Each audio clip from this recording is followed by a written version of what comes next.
Olá, meus amigos, que Deus abençoe a todos neste momento. Vamos dar continuidade às nossas reflexões do Evangelho segundo o Espiritismo. Vamos falar alguma coisa hoje em relação ao capítulo 26. Dai gratuitamente o que recebestes gratuitamente.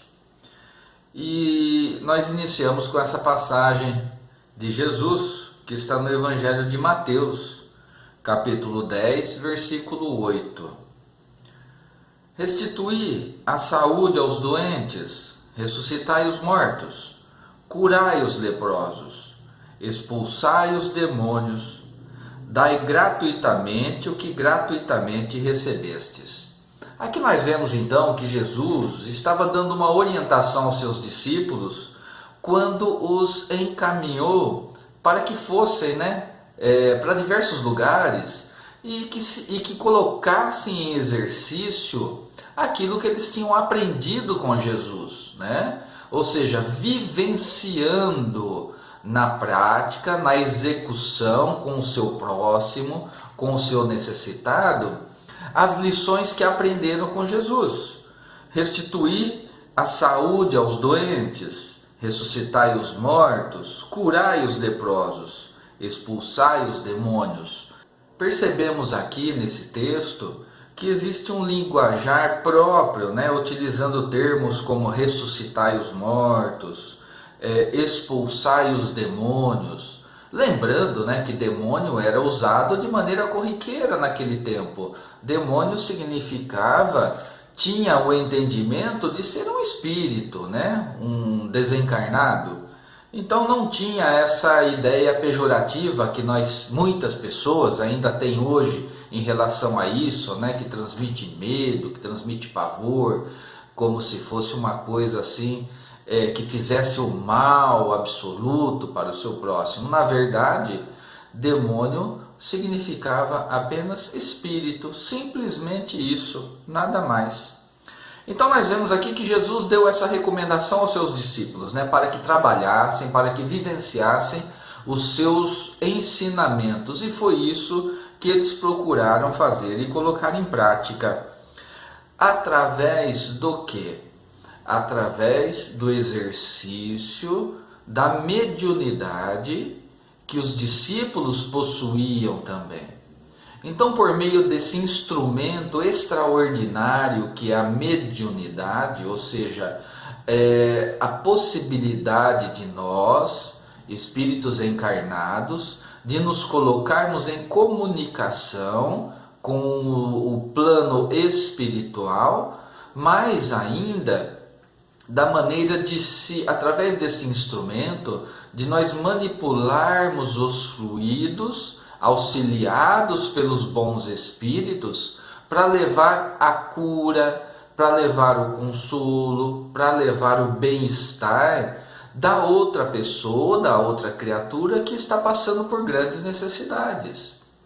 Então nós observamos aqui a questão desse item, até chama-se dom de curar, que Jesus deu essa recomendação para que eles fizessem isso, trabalhassem, vivenciassem o seu evangelho, mas de maneira gratuita, ou seja, que não recebessem nada em troca. Quando nós falamos essa maneira gratuita, orientada por Jesus, não é apenas de não receber dinheiro por aquele trabalho evangélico, evangelizador que o discípulo estava fazendo. Não apenas isso, mas também favores que enaltecessem o ego, que enaltecessem o orgulho desses discípulos. Favores que dessem uma condição perante a sociedade de destaque, coisa que não deve ser barganhada com a espiritualidade. Jesus deixou muito claro isso. Dai gratuitamente o que gratuitamente recebestes. O dom da mediunidade, o dom da cura, o dom da palavra edificante, o dom do estímulo ao seu próximo, tudo isso vem de Deus lógico que com a nossa boa vontade, com o nosso desejo sincero de ajudar o nosso próximo, estimulando o sentimento do amor em relação ao outro. É uma grande oportunidade de nós praticarmos a caridade.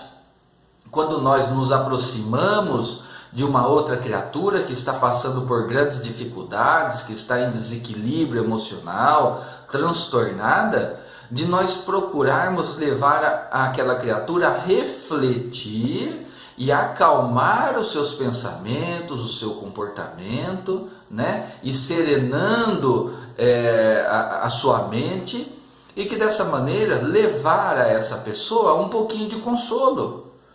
Tudo isso faz parte desse sentimento de amor ao nosso próximo, mas sempre de maneira gratuita, seguindo as recomendações de nosso mestre.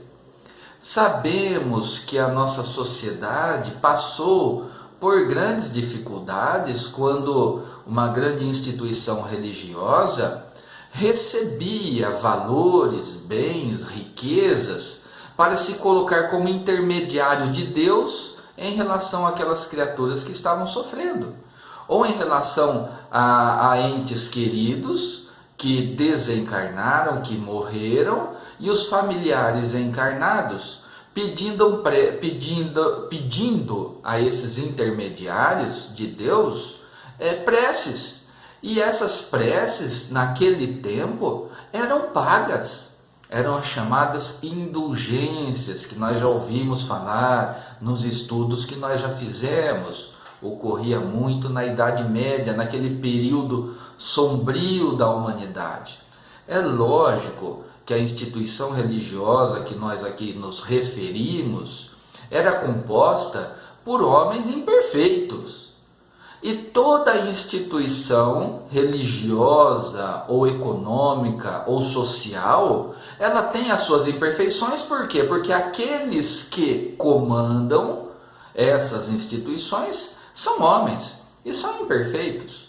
Então, com o aprimoramento dessas pessoas, as instituições também estão sendo aprimoradas, porque aqueles que estão galgando cargos, postos de direção nessas instituições e possuem um comportamento moral mais equilibrado, mais preparado, um desenvolvimento espiritual mais ativo, é lógico que isso vai refletir na atuação daquela instituição, nas atividades que aquelas instituições promovem em relação ao seu próximo.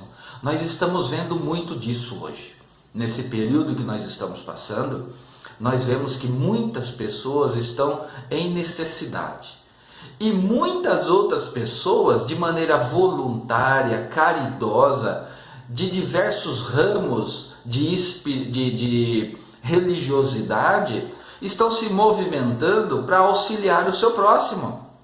Não importa a instituição que faz parte. Então essas criaturas já têm uma visão espiritualizada e olham o seu próximo com empatia, se colocando no lugar dele e agindo de alguma maneira a buscar levar o consolo àquela pessoa, sem receberem nada em troca. Esse quesito é fundamental na nossa avaliação, para que nós percebamos se aquela instituição está realmente seguindo os preceitos ensinados por Jesus. Porque, infelizmente, não tem como nós não falarmos a respeito disso. Observamos que existem instituições religiosas, ainda ao nosso tempo, hoje em dia ainda, que utilizam de diversos argumentos para obter vantagens, para receberem doações, para receberem dinheiro e outro tipo de vantagem monetária, de valor, sem que, na realidade, isso fosse necessário. Porque nós sabemos que toda instituição, todo templo religioso tem os seus gastos para sua manutenção. É natural que donativos sejam feitos para a manutenção desses gastos. Normal, isso não tem problema algum. Mas nós percebemos que outras instituições pedem e pedem doações e pedem dinheiro de maneira escancarada, sem pudor nenhum, e isso é excesso, simplesmente para aumentar as suas riquezas. E dessa maneira, contrariam os ensinamentos básicos do Cristo, lá atrás, que nós estamos estudando agora. Então nós percebemos aí que existe algo errado nesse comportamento. Primeiro, que contraria o ensinamento de Jesus. Segundo, que procura retirar o bem material daquela criatura que está com dor, que está sofrendo e que procura esse templo religioso, tira tudo que a pessoa tem. Porque aquele que está com dor, está em sofrimento, ele dá até o que ele não tem, para que aquela dor e aquele sofrimento seja retirado dele. E essas instituições, onde os seus líderes religiosos não têm escrúpulo, utilizam e aproveitam desse momento de fragilidade daquela criatura e tira proveito, recebe dinheiro, vão se tornando muito ricas e poderosas. Então nós vemos aí que nós temos critérios para analisarmos uma instituição religiosa, para analisarmos uma liderança religiosa, para ver se estão no comportamento adequado, de acordo com os princípios ensinados por Jesus. Dai gratuitamente o que gratuitamente recebestes. E aqui tem uma advertência muito grave, numa passagem do Evangelho ensinado pelos Espíritos superiores, que esses que têm o conhecimento religioso, que estão numa posição de liderança e deturpam o ensinamento religioso evangélico para tirar proveito próprio, a sua responsabilidade será muito grande. Será muito grande. Dias de sofrimento, de reparação, com certeza virão lá na frente. Sabemos, conforme nos foi ensinado pelos Espíritos superiores, a respeito da lei de causa e efeito. Se nós semeamos o bem, receberemos o bem em abundância. Se estamos semeando o mau comportamento, se estamos semeando o sofrimento alheio, a discórdia, se estamos semeando esse tipo de comportamento, imagine qual será a colheita lá na frente dessa sementinha pequenina, que lá na frente vai se transformar numa árvore gigante e vai produzir inúmeros frutos. Esses frutos serão bons ou serão maus, de acordo com o sentimento do ato praticado na sementinha que nós produzimos lá atrás, que nós semeamos no nosso próximo.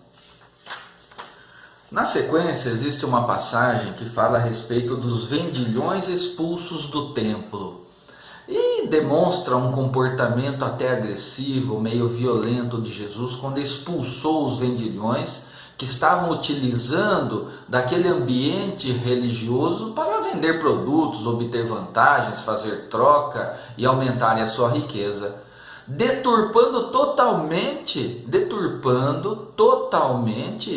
o motivo do templo existir. Porque o templo religioso existe para ser um local de acolhimento, um local abençoado, para receber aqueles que querem se aproximar do Criador, de Jesus, da espiritualidade. Não importa a religiosidade, o templo pode ser o templo espírita, católico, islâmico, judeu, não importa. Mas ele está ali pronto e preparado para receber aquele que acredita e que entende que aquele ambiente ele vai se conectar melhor com a espiritualidade. Sabemos pela espiritualidade superior que nós não precisamos estar num templo religioso para que a conexão se estabeleça, depende de nós. A nossa igreja, o nosso templo está aqui dentro. Basta a gente querer e desejar, parar um pouquinho e fazer uma prece ao nosso Mestre Jesus, ao nosso Criador, ao Pai, e nós seremos atendidos naquilo que for necessário e importante para a gente. Não precisamos ir lá no templo. Mas é lógico que o templo é esse local sagrado e nós nos sentimos bem estar ali. Porque todos aqueles que estão ali no templo estão com um pensamento positivo elevado, então esse templo, esse ambiente fica impregnado de bons fluidos e nós sentimos isso. Então o templo ele é apropriado para esse comportamento. Jesus combateu aqueles que estavam no templo, deturpando a essência do templo, realizando escambo, realizando venda de produto, enriquecendo. Infelizmente, nós também vemos hoje, temos acesso através de inúmeras reportagens, programas de televisão, que existem muitos templos que ainda utilizam daquela aglomeração de pessoas para vender produtos de maneira excessiva. Lembrando do que falamos há pouco, onde o objetivo é apenas a obtenção de riqueza. Não é de pagar as despesas do templo de manutenção, mas de ficar cada vez mais ricos e acumulando bens, contrariando dessa maneira o ensinamento do Cristo lá atrás. O exercício da mediunidade, ela também deve ser gratuita, falando especificamente para os médiuns ostensivos. Esse dom que recebemos deve ser utilizado para o bem do seu próximo de maneira gratuita, seguindo os ensinamentos do Cristo lá atrás. Sabemos que existem outros segmentos religiosos que não prestam atenção nesse preceito e realizam atividades mediúnicas e recebem pelas atividades que realizam. Estão no caminho equivocado. A realidade é essa. Nós que já tomamos o conhecimento e procuramos estudar os ensinamentos do Cristo, não podemos nos furtar em seguir os ensinamentos na sua risca. O exercício da mediunidade, levando a cura ao seu próximo, a boa palavra, através da inspiração, deve ser dada gratuitamente, porque a mediunidade é sagrada e assim ela deve ser distribuída ao seu próximo. Então, meus amigos, fizemos aqui uma breve reflexão em relação a esse capítulo do Evangelho. Dai gratuitamente o que gratuitamente recebestes. Um pouquinho mais de conhecimento, para que a gente possa avaliar o nosso próximo, avaliar aquela liderança religiosa, avaliar aquelas instituições, para ver se realmente ali está sendo aplicado, está sendo vivenciado o Evangelho de nosso Senhor Jesus Cristo. Então, dessa maneira, podemos sempre nos pautar para estarmos na estrada correta, na estrada mais próxima do que Jesus quer da gente. Agradeço imensamente a mais esta oportunidade. Vamos então à oração de encerramento? Elevemos o pensamento. Mestre amigo, abençoe a todos nesse momento. Pedimos encarecidamente por aqueles que estão passando por necessidade, de todos os tipos. Que o Senhor envie mensageiros de luz aos lares dessas criaturas, aos hospitais, aos prontos-socorros, para que todos possam receber o conforto espiritual e o equilíbrio que necessitam, e que dessa maneira possam movimentar os bons fluidos, fortalecendo a sua organização espiritual e física, combatendo os males que estão sendo afligidos neste momento. Agradecemos, mestre amigo, todo o amparo que o Senhor está dando a nós e a todos aqueles que estão passando por dificuldades. Assim seja. Meus amigos, fiquem na paz do nosso Mestre Jesus e até o próximo encontro. Um abraço.